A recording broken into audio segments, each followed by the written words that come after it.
Bueno, continuamos hablando sobre este tópico que es la comunicación. En particular en este video lo que vamos a hacer es hablar sobre los distintos tipos de comunicación que existen.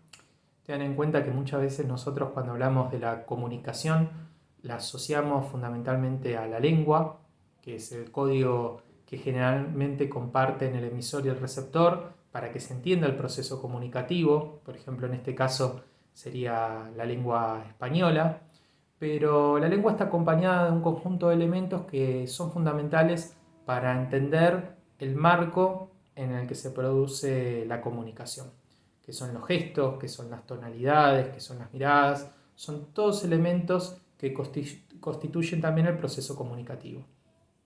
Muchas veces cuando hablamos de la comunicación, hablamos fundamentalmente de la comunicación oral, que es la que se transmite a través de la voz humana, pero también existe una comunicación escrita. Antiguamente se utilizaba mucho, por ejemplo, las cartas. Hoy con las tecnologías de la información y la comunicación utilizamos otras herramientas. Bueno, en su momento era muy común el correo electrónico. Hoy en día por ahí utilizamos más las redes sociales, el WhatsApp.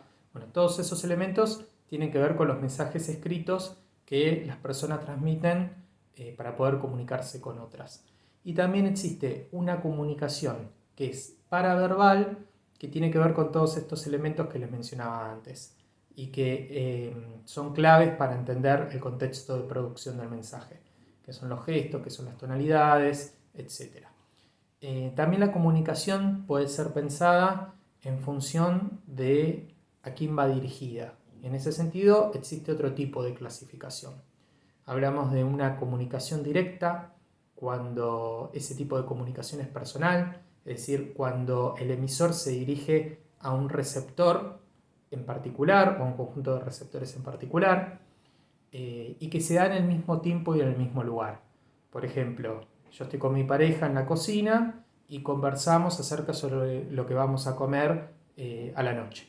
Después hay otro tipo de comunicación, que es un tipo de comunicación semipersonal, que tiene que ver cuando el emisor se comunica también a un receptor o a un conjunto de receptores específicos, pero a través de un instrumento o mediado por un canal particular que le permite a ese receptor o a esos receptores recibir ese mensaje en otro tiempo y en otro lugar. Por ejemplo, lo que estamos llevando adelante ahora. Es decir, yo este mensaje lo estoy grabando un domingo a las 9 de la noche, pero ustedes lo pueden escuchar en otro tiempo y en otro lugar. Después tenemos una comunicación indirecta, que es cuando el emisor no se dirige a un receptor en específico. Por ejemplo, yo converso con el director de la escuela y le digo, los estudiantes tienen que presentar un trabajo. No estoy hablando de alguien en particular, sino que estoy hablando de un conjunto de personas que no está especificado.